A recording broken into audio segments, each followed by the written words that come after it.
I'm Roger Herson, creator and host of the official Beverly Witch podcast. I wanted to take the opportunity to help you all get to know me and why I came up with this idea for the podcast. First off, I have to start by talking about Salem. Even though I'm here in Beverly, we're Salem's north neighbor, right across the bridge. And, I've worked 30 years in Salem tourism. As many people know, Salem, Massachusetts has become one of the top destinations for vacation. People that love Halloween. Every October, Salem becomes so jam-packed with people that it can often be difficult to get from one side of the street to the other on any given weekend night or even day in October. It's like being in a giant nightclub outside. It really just packed with people. We see millions of visitors flock to the North Shore every year, mostly in October, just to go to Salem alone and have that sort of Halloween experience. I started my first tourism job in Salem in 1994 at Pioneer Village, exactly a year after they filmed Hocus Pocus there. So I was off by 1 year. I remember when I was working there, they used to rave about meeting Bette Midler and, the fans of Hocus Pocus. And that was pretty early on in the haunted happenings craze. And that was before what I like to call the Disneyfication of Salem, when Hocus Pocus came in and it became really popular, and Halloween, the popularity of Halloween as that grew. Of course, the popularity of Salem grew along with it. And, it's basically when I say Disneyfication, and I'm not bashing it. I don't want people to think I'm bashing it because I'm not. What I mean is you're sugarcoating history to appeal to a wider audience. So, with these events that happened, we get, green-faced witches that go out there and cackle. And, you have obviously the Hocus Pocus witches that like to eat children. And this is kind of, to serious historians, that especially those of us who are witch trial descendants, it's a lot to take in. Sometimes it can be a little bit traumatizing. But if a lot of that, and so you'll hear a lot of locals, and you will see a lot of people say, oh, October in Salem, and they'll grump and they'll growl.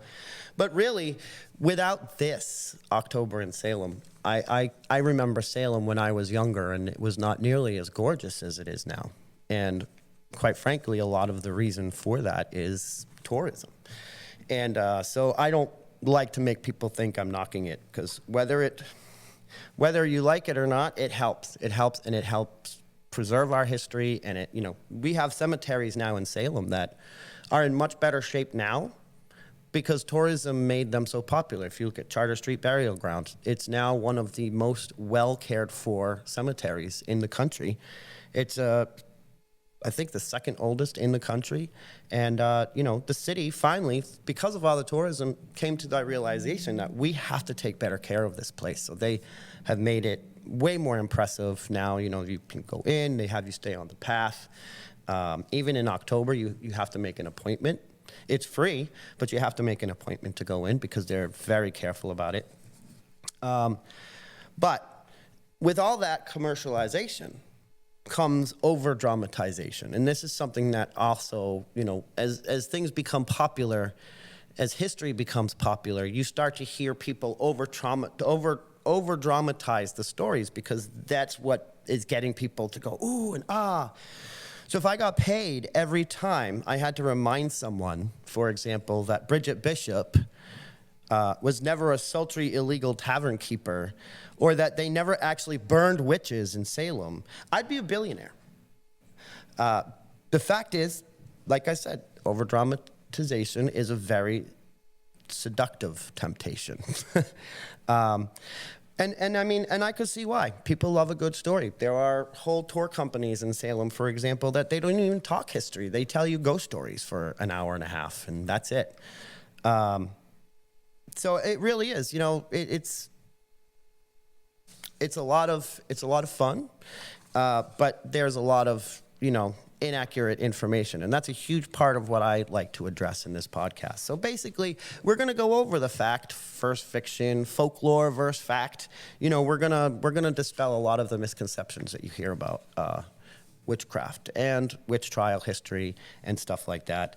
I originally had planned to talk about Turner's because I wasn't sure if they're aware of. You've got Turner's Seafood, and it's a great restaurant. I've never actually eaten there my entire life because family history is very deep there, and that's sort of what made me so passionate about this podcast and sharing it with people, because ultimately there's a lot of inaccurate history that's shared about the story behind Turner's, which, again, it's into the whole Bridget Bishop thing, and I'll get into that in future episodes. But I've just found out they have their own tour now, and I'm actually really kind of excited. I kind of want to take that tour, but I'm scared to go in the building after, so I don't know if I'd be able to do that.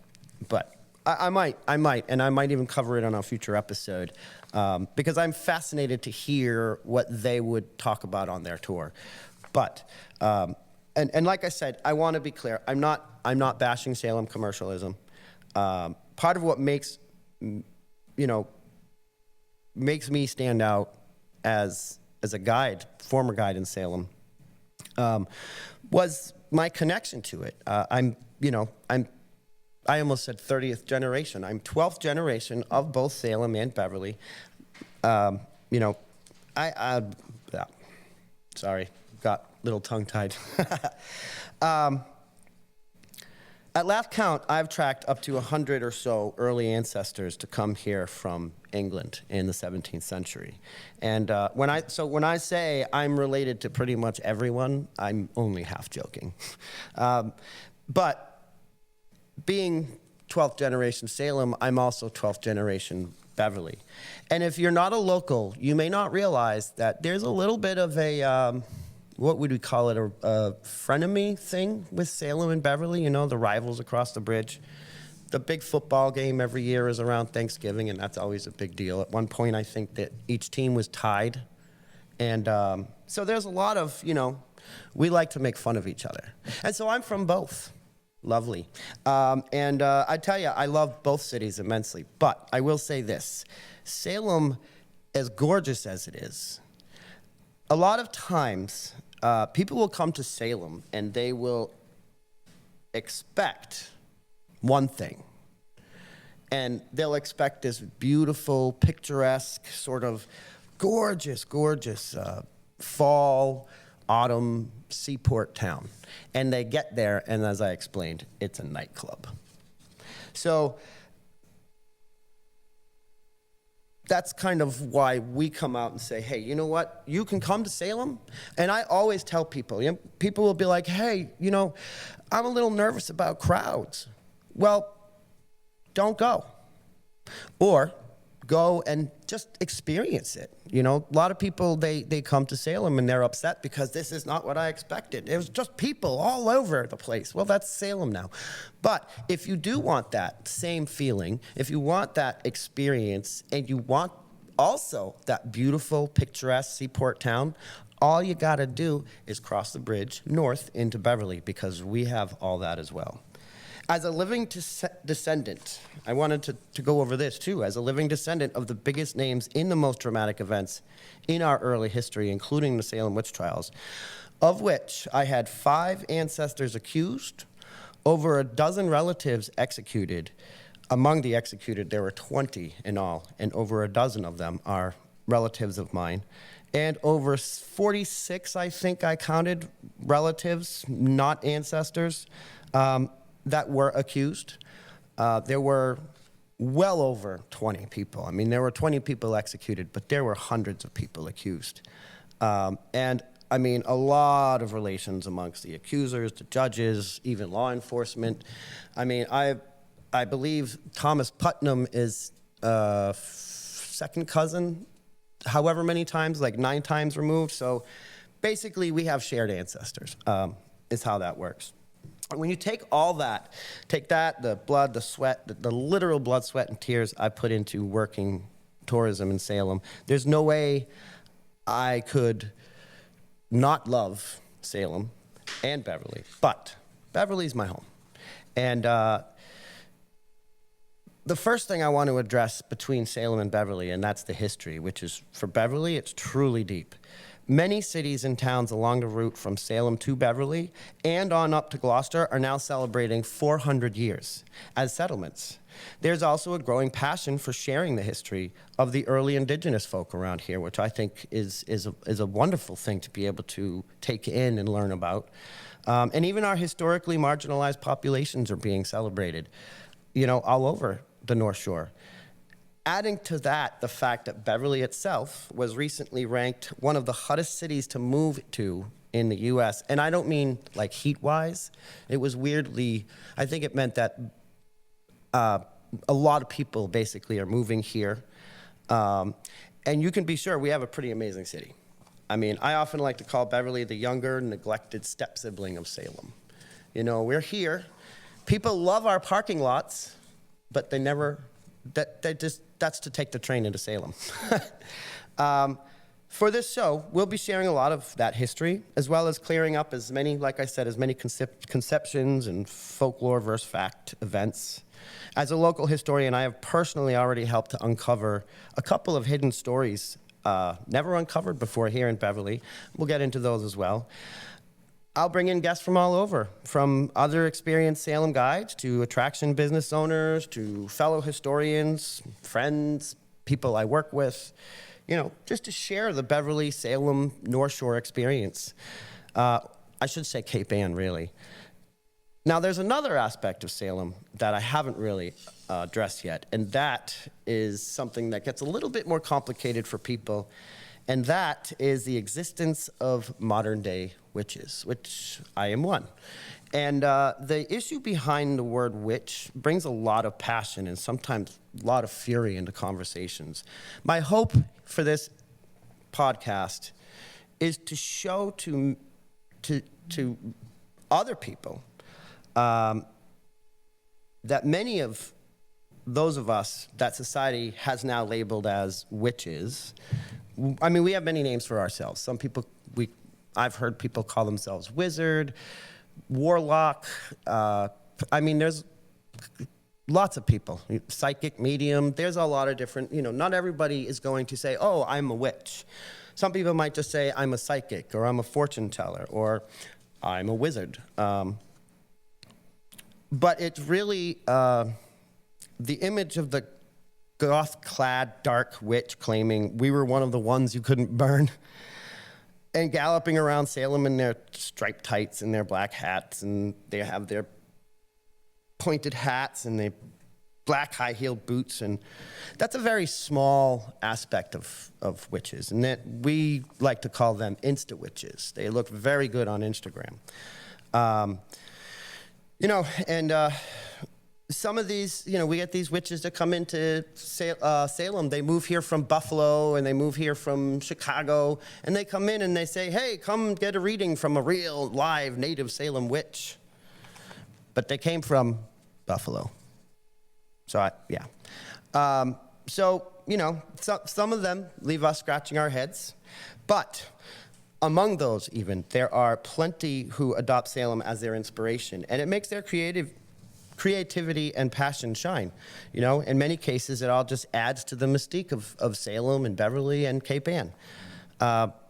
Many of us are just out here trying to make a living like everyone else. The only thing that really sets us apart is how we practice our spirituality, or even lack thereof. I know people who are atheists, witches, and I mean,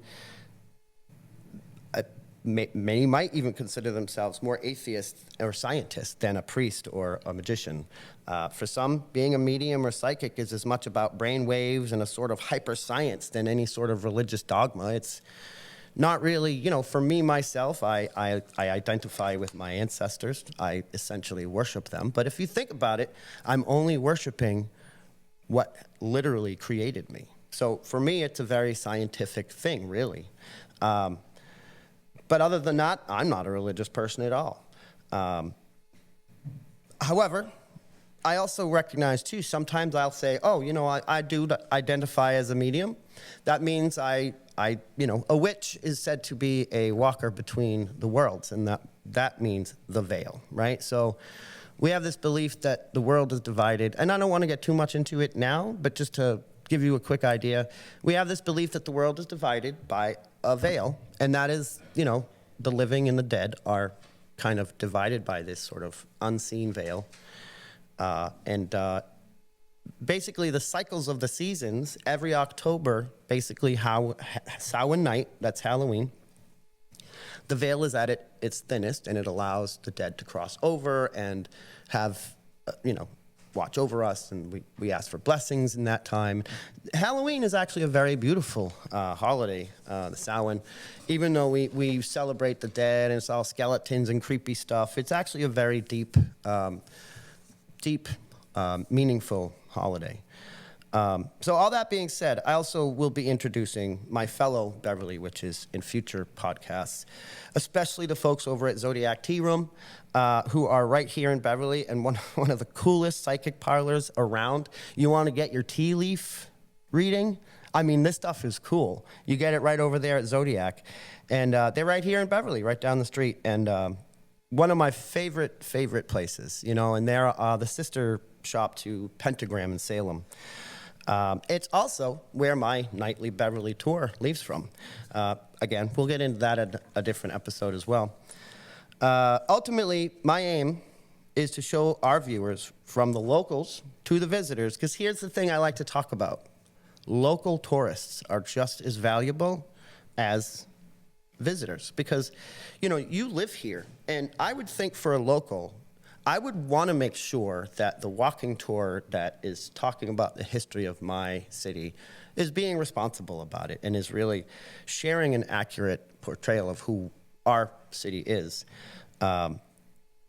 So, ultimately, I want to be able to show all of our viewers, from locals to visitors, just how much Beverly and Cape Ann has to offer the wandering souls, especially looking to dig deeper into our past, our culture, our diversity.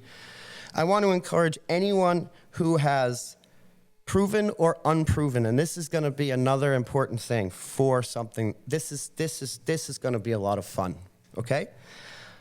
I want to encourage anyone who has proven or even unproven roots here to the witch trials to reach out to me via any of our social media platforms, which I'll post the links in the comments. You can reach out, or you can email me directly. All links and emails are going to be provided in the bio. I want to hear about who you're related to. This is something that I really shine. Give me the name, and I will do research. I will find what I can, and I will feature that story on a future episode. We'll talk about your relative or your ancestor that you may. I get many requests, oftentimes through Facebook or Instagram, people messaging me saying, hey, I'm related to Sarah Good, but I think her last name was Solart. Do you know anything about that? Yes, and I told this person a whole story, and it just blew her away. So reach out to me. Tell me who you're related to, and I will tell the story, and I will share it in a future podcast. Finally, make sure to keep us bookmarked, because aside from the podcast, we will also be sharing short videos and so much more on YouTube and our company website, which is www.ancestrytouragents.com. Again, that'll be provided in the bio. But aside from that, thank you for taking the time to watch and listen, and I look forward to sharing a lot more with you in the future. All right, I want to thank you all for joining me on yet another episode of the official Beverly Witch podcast. Just to mention that everything I do for this podcast is entirely voluntary. I am not employed by any other company, and I do not get compensated for any endorsements I share. Everything I share is from deep research, life experience, and observations from over 30 years in the tourism industry on the North Shore. I was even a guide at historic Fenway Park for 1 year, and I will share thoughts on that as well. So from history to culture to diversity, like I am out on the streets of our historic cities, so too will I be your online guide to Beverly, Cape Ann, Salem, and beyond. So please be sure to take a moment, check my about info to learn more of how you can support my work. Thank you.